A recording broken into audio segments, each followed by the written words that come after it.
So at this point in the campaign, you're getting down to the end, and we wanted to show Char and really help you understand that this is a pretty dark, scary place. You know what you're in for. You're in the heart of darkness.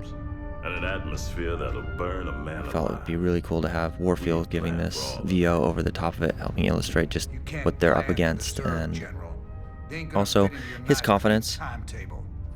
He feels like this is a no-brainer, even though it's pretty much the darkest place in the galaxy. I held the line while you and your terrorist We wanted to establish Jim as being that voice of reason, like you don't know what you're getting into. Jim has encountered the Zerg before, and he understands what they're capable of, and he understands what Kerrigan's capable of. Well, it sounds like you got it all. This was figured out, one of Jim. those types of cinematics where we could create a moment of tension between Warfield and Jim. You know, Warfield feels that Jim is just this pirate. He doesn't know why his boss, Valerian, is using him, and, you know, is frankly offended. I've just received a report you've taken It was just really cool to sort of bring these three characters together, see all their different perspectives. Jim is the one who understands what they're getting themselves into. Warfield is the general who feels like this is a no-brainer. And Valerian, who is looking to, you know, in some ways, gain the respect of his father.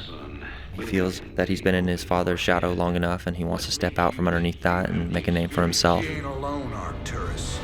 Manx appreciates that, but Manx is in some ways the same as Jim. He understands how dark the situation is for everyone. He certainly doesn't want to see his son get hurt, but it's business as usual for Manx. And when this is over, You know, he's a pretty cold dude, me got a so score to settle. I think that his relationship with his son is going to play out in the next couple of campaigns, and we've got some pretty exciting stuff lined up between these two. But it was just one of those types of cinematics where, as you start to dig it out and you realize who these characters are, you understand there are some basic things that we all kind of chase. You know, the respect of your parents, you want to set out on your own. And sometimes you get in over your head, and I think that's what this cinematic was really all about, and hopefully we've illustrated that here.